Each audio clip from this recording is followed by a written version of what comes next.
Okay, number 3, knowledge and collaboration. It was better in the olden days, right? And I say, really? Are you sure it was better in the olden days? One word, right? Dentistry. Need I say more? Okay, we are living in the greatest time period in human history.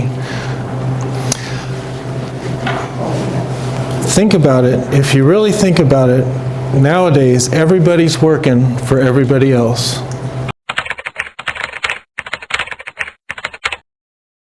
The past. Strangely, there are people today who think life was better back in the days of yore. But why? Consider Louis XIV, the Sun King. Louis chose from 40 dishes every night, taking 498 people to prepare each meal. He was rich because people did things for him, and because others were poor.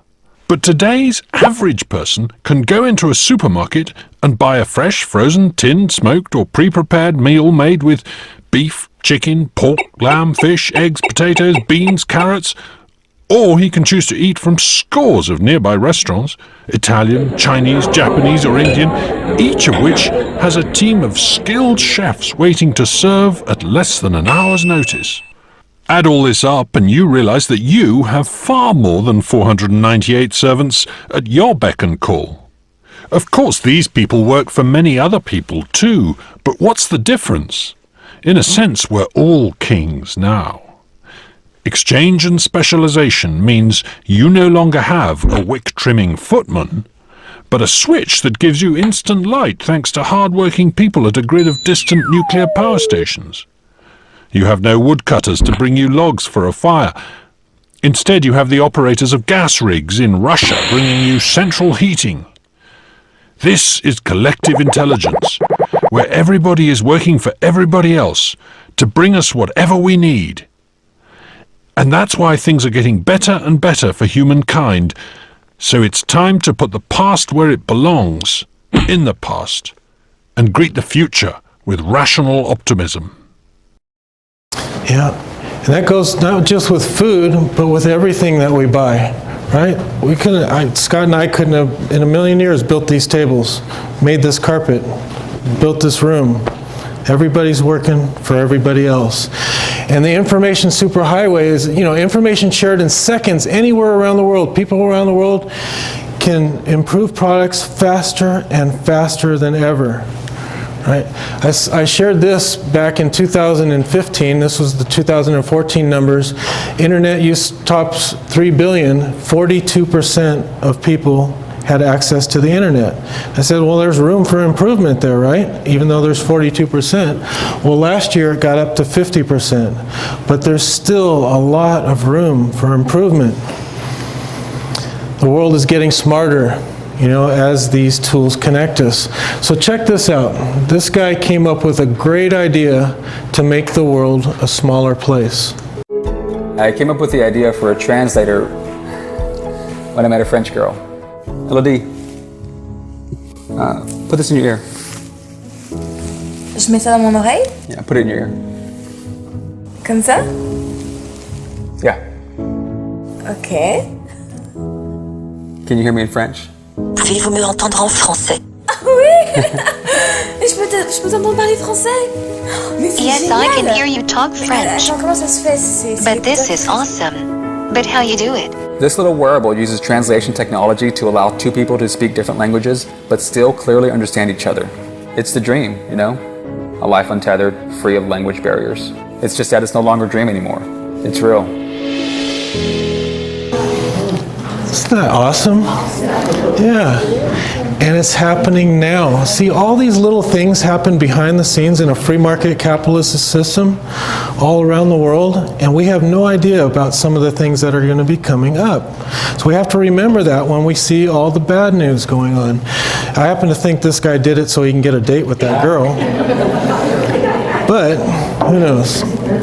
And then you have people collaborating online using things like Facebook, right? And they're finding out things before their doctors are finding out about it. Every time we go and see the doctor, I take notes. Kristen Tabling says her mission feels impossible. Finding a cure for her husband, Chris, a high school principal, diagnosed with stage 4 colon cancer at age 44. Our girls deserve to grow up with their dad. I deserve to grow old with him. He deserves to be alive. Chemotherapy is not working. His only hope to survive? A clinical trial testing a new therapy. I don't know how you sort through 3,500 clinical trials with words that you don't even know what they mean. We learned these in medical school. But then, Kristen and Chris found a Facebook community of cancer patients and their loved ones called Colon Town, with 40 so-called neighborhoods focusing on different issues. It's a private group sharing fears and the latest medical advances. Information so new, patients often learn about it before their doctors do. The clinic is where Tom Marsilia posts information about clinical trials. He's a scientist specializing in cancer drugs.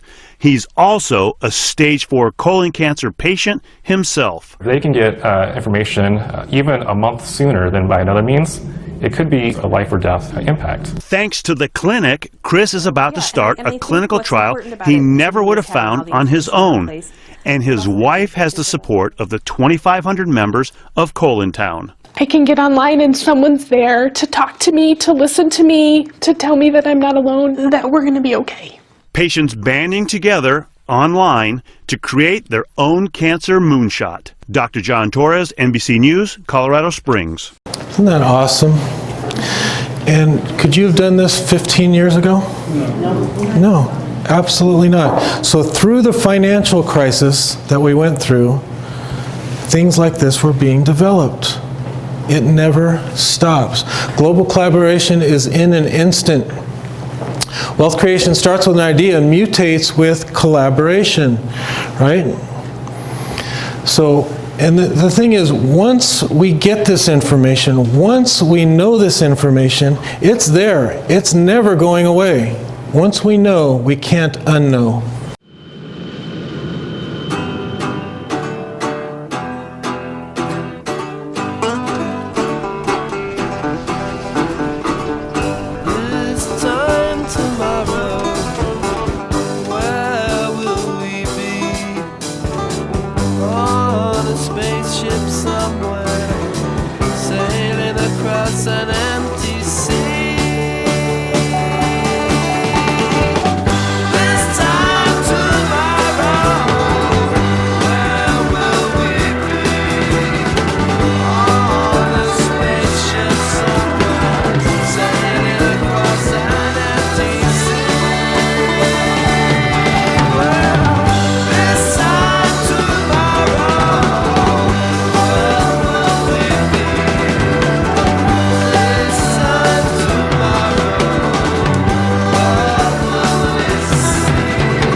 Yeah, we get smarter every single day because of the power of collaboration and the instant sharing of information that's available today.